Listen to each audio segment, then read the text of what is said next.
How to elope on the Big Island of Hawaii. Hi friend, my name is Brianna and I am an elopement photographer and videographer based right here on the Big Island of Hawaii. And I help self-proclaimed awkward in front of the camera couples to plan and document their most important day. So if eloping in Hawaii has always sounded like the dream to you, stick around because I'm going to teach you exactly how to do that. So before we jump right into planning your dreamy Hawaii elopement, I think it's really important that you know a little bit about the island that you're choosing to elope on, the Big Island. So the Big Island is actually the island of Hawaii, and it is called the Big Island because it is in fact the biggest island. On the Big Island of Hawaii, you have two main areas. You've got the Kona side of the island, which is going to be the west side, and you've got the Hilo side, which is the east side of the island. On the Kona side of the island, you have more of that dry, kind of deserty, beachy feeling to the island. It tends to be a little bit less cloudy and rainy than it does on the Hilo side of the island. On the Kona side of the island are my two favorite beaches for elopements, and those are going to be Kikaua Point Park and Kukio Beach. I'll tell you more about those in a little bit. On the Hilo side of the island, my most favorite part of the entire island is going to be Hawaii Volcanoes National Park. And on that side of the island, it tends to be much more rainy than on the Kona side. So you get more of that lush tropical jungle feel as well as the rainforest. And then you also have, of course, waterfalls as well.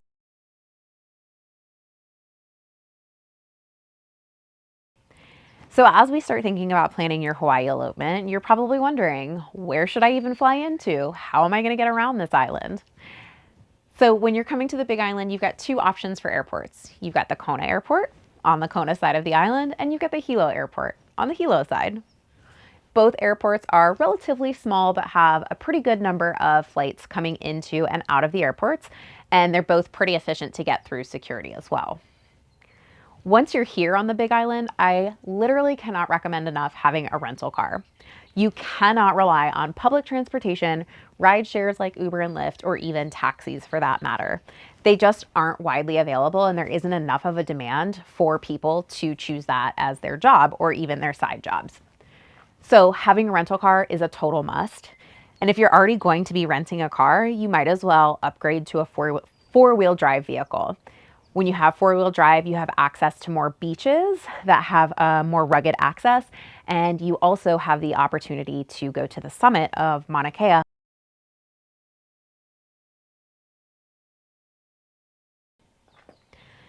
People who are eloping in Hawaii tend to be people who value their privacy, who value time in nature, and who value having authentic experiences.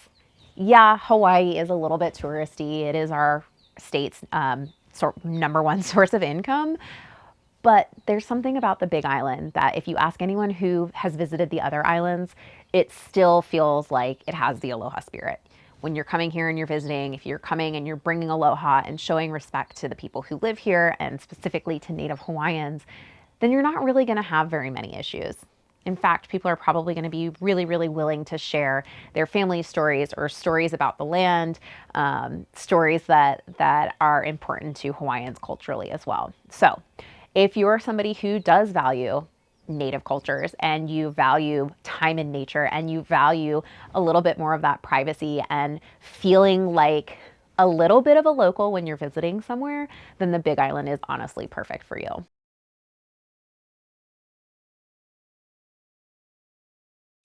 And with that being said, there's so many adventures that you can have here on the Big Island, whether you're into hiking or going to the summit of an old volcano and seeing observatories, or you want to go fishing, or you and your partner have a shared interest or a variety of interests. There is literally something for anyone if you are an outdoors lover.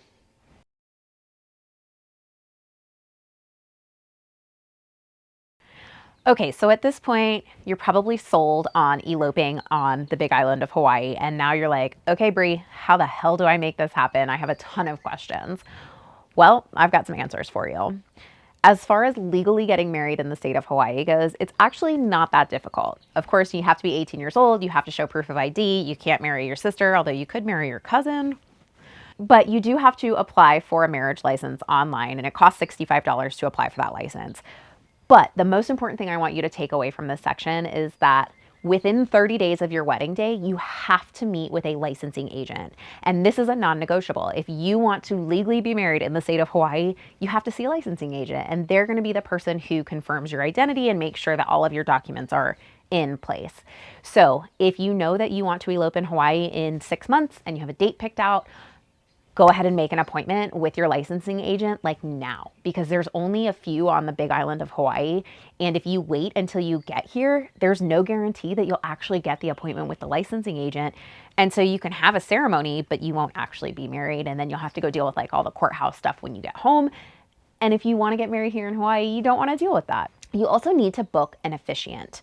And in the state of Hawaii, you cannot self-solemnize like you can in states like Colorado. You have to have somebody there who is certified through the state to be able to perform a marriage ceremony. If you're somebody who totally values your privacy and you don't want anyone there except for the only necessary people, I'm an officiant.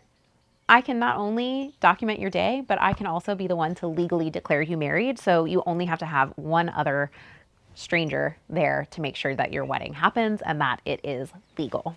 And then, of course, after your marriage ceremony, with whoever you choose to have for your officiant, that officiant will submit the licensing paperwork to the state of Hawaii, and then a marriage certificate will be issued saying that you, in fact, are legally married in the state of Hawaii. Other legalities that I want you to consider when you're thinking about eloping in Hawaii are that for any sort of commercial activity to happen on public lands, a permit is generally required. So public lands, think beaches, right? There are only a handful of beaches where commercial activity like weddings can take place. So if you're paying anybody to be at your wedding, you have to have one of these permits. So even if you're just paying your officiant, you have to have one of these permits. And so with being a photographer and videographer and with the bonus service of officiating, I have the access to be able to get those permits for you. And then within Volcanoes National Park, there's a separate permitting process that happens through national parks. And that one you actually apply for. So I will guide you through that process. I will send you all of the links and the forms that you need to fill out and show you exactly what to do in that process. But you do have to have a permit to get married in that park. You are sold on coming to the Big Island to elope. You've thought about the legalities, and now you're thinking logistics as far as when you should come. So the two things that I really want you to take into account when you're deciding to book your trip to Hawaii to elope are number one, tourist season, and number two, weather. I think the tourist seasons are definitely going to impact you more than the weather, and that's because we really have peaks and valleys with our tourism here in Hawaii.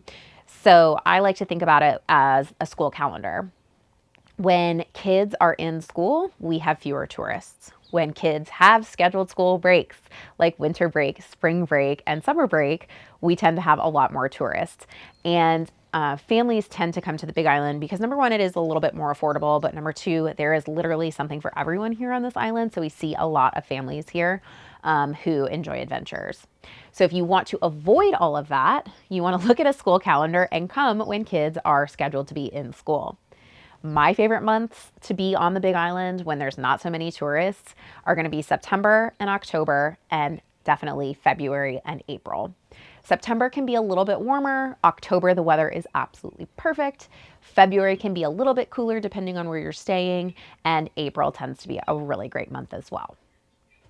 As far as weather goes, we've got a pretty consistent weather pattern here. Of course, down at sea level, you're going to feel a little bit more heat and humidity in the summertime, specifically June, July, and August. But if you're avoiding tourists, you don't have to worry about that heat. And then in the wintertime, if you're going to higher elevations, you are going to feel a little bit more cooler weather.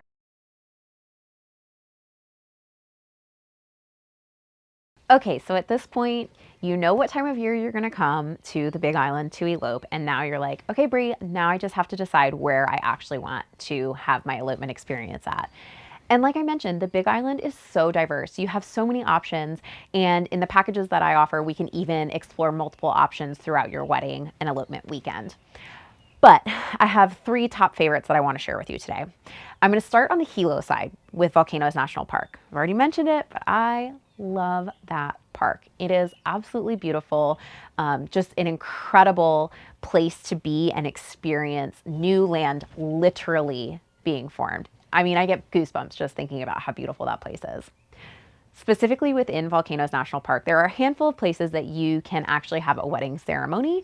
And the first one is the Kilauea Iki Overlook. So there are a couple of spots on the Kilauea Iki Trail that overlook into the Kilauea Iki Caldera, which is an old lava pool that's now hardened, and you can hike across the bottom. And then beyond that, you can actually see from the overlook the current vents that Kilauea has been erupting from. Sometimes there's lava flowing, and when there's not lava flowing, you can generally see smoke coming out of those two vents. It's really breathtaking.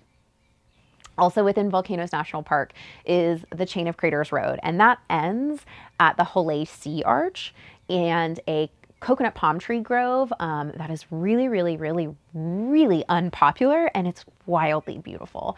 There are these dramatic cliffs overlooking the ocean, and then this incredible palm tree grove, and it's all right on like an old lava flow. And so you just have these like incredible views of not only the ocean, but old lava flow and then palm trees right in the middle. And like I said, it's not a very visited spot in the park. So it's pretty easy to get to without having a crowd. And it's like just the perfect spot to say I do without having to worry about having much of an audience. Also on the Hilo side of the island is the Punalu'u Black Sand Beach. And this is the world famous Black Sand Beach. It is about 30 minutes outside of Volcanoes National Park, and it's world famous, so it tends to be pretty crowded. If you're thinking about going there for your elopement, or even just to have an adventure session or photos taken, I highly recommend going early in the morning. It's on that east side of the island, so earlier in the morning, of course, you get sunrise. But you don't generally have as many people on that beach early in the morning. Speaking of beaches, like I said, the Kona side of the island has some of the most incredible beaches. And my very, very favorite beach is Kikaua Point Park. This beach is located within a private gated community. So you do have to go through a security gate, and you do have to get a parking pass to go to this beach. And because of those two things, it generally is not quite so crowded, especially again if you go earlier in the morning or closer to sunset, and not at that peak beach time. Kikaua Point Park is just an absolutely stunning white sandy beach that also has black lava rocks right on the water, as well as a beautiful green lawn space. And it's a large enough beach that even if there are people on the beach, there's places to spread out and still have some of that valued privacy for saying your vows.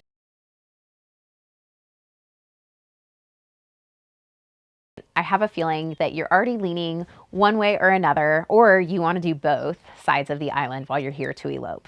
You either want to stay on that dry, beautiful, beachy, deserty Kona side, or you want to stay on that beautiful rainforesty Hilo Volcanoes National Park side of the island, or you want to split your trip up and do both, and that's totally fine too. There aren't a ton of major hotels here on the island, but on the Kona side, there are definitely more choices. Right in Kona town, the two major hotels are going to be a Marriott Courtyard Hotel, also known as the King Kamehameha Hotel or King Kam, and there's also the Royal Kona Hotel. Those are right in the heart of Kona.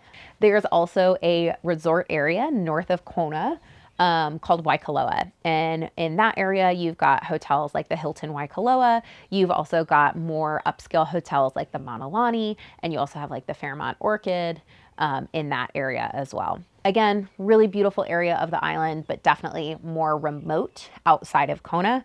And you'll be doing a lot more driving to get around to the different tourist attractions on Hawaii Island if you're staying there. Somewhere in between Kona and the Waikoloa area, there's going to be the Four Seasons and Kona Village, which is a rosewood resort. Definitely on the upscale end of your stays, but if this is your wedding and your honeymoon all wrapped up into one, you might be wanting that luxury stay kind of feel, and those two locations are incredible for that. Of course, you have access to lots of Airbnbs and VRBOs right here on the Kona side and on the Hilo side as well. You just want to pay attention to where you're staying and if there are any kind of rules at those Airbnbs. Some Airbnbs have incredible oceanfront views, and if they allow weddings to take place there, that could be a great spot for your wedding or elopement to happen too. On the Hilo side of the island, again, limited choices on hotels, but abundant choices on Airbnbs and VRBOs. Some hotels that I would highlight in Volcanoes National Park would be the Volcano House, which is actually within Volcanoes National Park, and the rooms overlook where Kilauea is erupting.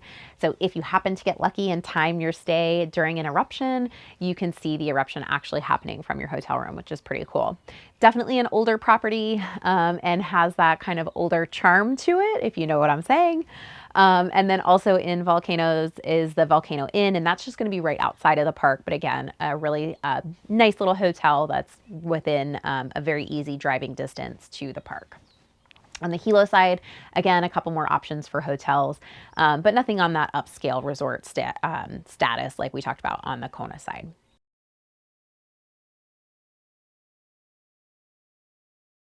Being somebody who's living here on the Big Island of Hawaii and who is oftentimes helping couples and their families to plan a trip to the Big Island, I get asked, what should we do while we're there? Of course, besides the elopement or the wedding day. And I generally break my recommendations into 3 parts. And I know that you're anticipating me telling you to go to Volcanoes National Park. And that's always my #1 recommendation. Volcanoes National Park, totally worth the drive, whether or not Kilauea is erupting. You have to go to that park. It's absolutely beautiful. My second recommendation is going to be to do something on the water, and it should be tailored to something that you love. And that can be fishing, it could be snorkeling, it could be going parasailing, it could be a sunset dinner cruise. I highly recommend doing the night snorkeling with manta rays. Once you get over the fact that you are diving in the middle of the ocean at dark, it is one of the coolest experiences I've ever had. My third recommendation is going to be to do something that kind of gets you above the clouds. And so with that, I always like to recommend going to Mauna Kea for sunset and stargazing. There's plenty of companies that offer tours and they plan out the whole timeline for you so you don't have to think about it because there are some requirements about visiting the summit of Mauna Kea. But if you have a 4-wheel drive, you can definitely do that drive on your own and you can still go up to the summit. But you do have to have a 4-wheel drive rental vehicle and you need to make sure that your rental company does not prohibit Mauna Kea. Another fun activity for getting above the clouds is to take a helicopter ride and tour the island. Again, one of those things that maybe you have some fears about, maybe you don't.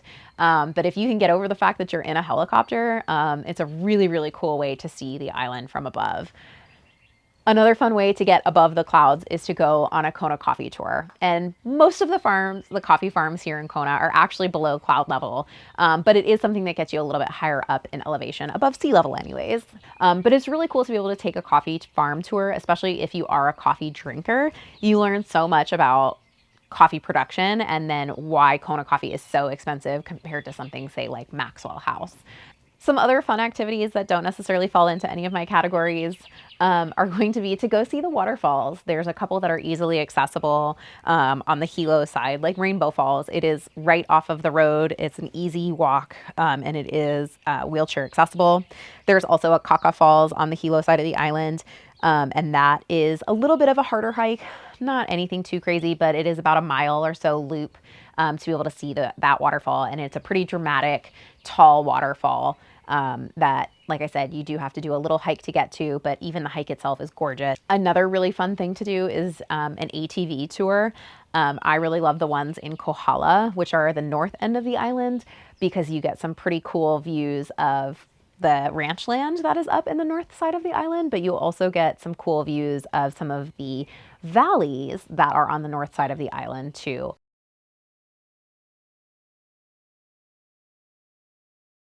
At this point, if you've gotten this far in this video, I have a feeling that you are completely sold on eloping in Hawaii, and you either just have to get your partner on board, or you're watching this with your partner, or you sent it to your partner and you know they'll be on board too. And so I want to tell you a little bit about myself and what I offer to my couples as they're choosing to elope here on the Big Island of Hawaii. I've been living here in Hawaii for just shy of 2 years. And it is my favorite place in the world. I love the culture here. I love the nature here. And I think that it's something that if you're coming to the Big Island that you should be exposed to experience the culture of Hawaii as well.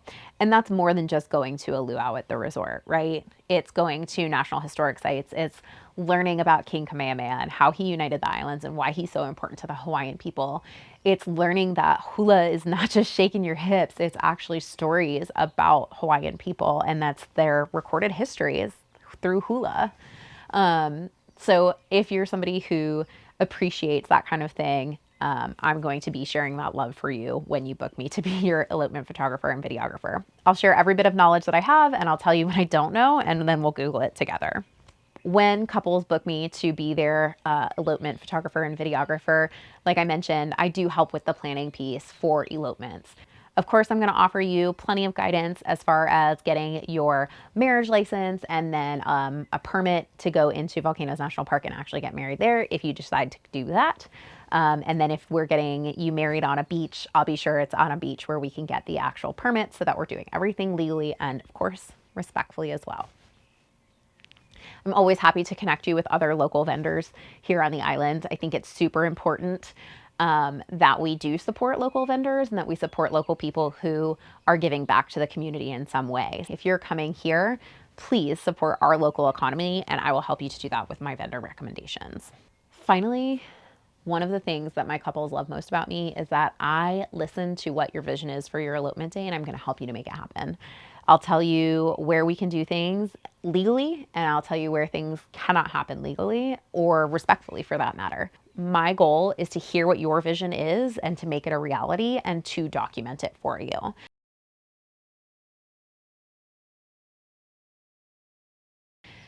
So at this point, you're probably thinking, okay, Bri, all of this sounds so good. Like, how do I start working with you? And what else can you do for me besides what you've just taught me in this video?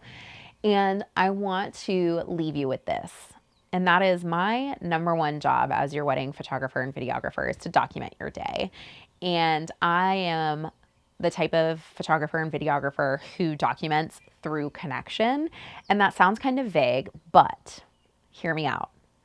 I spend a lot of time getting to know my couples before their wedding day and on their wedding day and even after their wedding day to make sure that the story that I'm telling visually is actually representative of who you are in real life. I don't want you to walk away from your wedding day or from looking at your wedding album and think, wow, these photos look generic. They shouldn't. They should look and feel like you. And I truly believe, for my style anyways, that that was only going to happen through connection. So as your Hawaii elopement photographer and videographer, my priority is connecting with you and using that connection and what I know about you as a couple to be able to tell your story.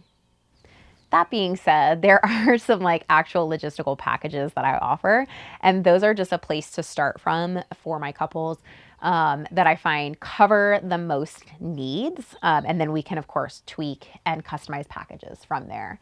So my favorite way to shoot a wedding is through my weekender package. It really, again, just allows me to spend more time with you, more time documenting your story through photo and video. So that way your full photo gallery and your highlight film from your elopement just tell that complete picture of who you are as a couple and how you're starting your married journey. With that weekender package, it can look a bunch of different ways, but generally it's either 2 full days or a full day and 2 half days. But one of the ways that I love to do this the most is if you're coming just the 2 of you, we have like a small half day adventure session first. We do your full elopement day with whatever adventures you want to plan in there, and then another half day session afterwards. And that again is going to tell like a complete picture of your wedding story. And you don't have to be dressed in your wedding clothes for the 2 half day sessions, but that is an option too. And then for my couples who are coming with family, I love being able to have a half day before your wedding at either like a welcome dinner or on an adventure or at a beach day, whatever it is that you're planning with your people, to actually get to know your people. So that way on your wedding day, I'm not like this random stranger with a big ass camera in their faces. And because of that, connecting with your people before the wedding day, it makes it a lot easier and a lot more possible for me to capture their genuine reactions to the moments that are unfolding on your elopement day, because they've just gotten used to my presence and they know that I'm there with a good heart and to capture your most important moments. And that includes their reactions. So if all of this or any of this sounds good to you, use the contact form link down below in the description to reach out and schedule a call so that way we can get started planning your Hawaii elopement.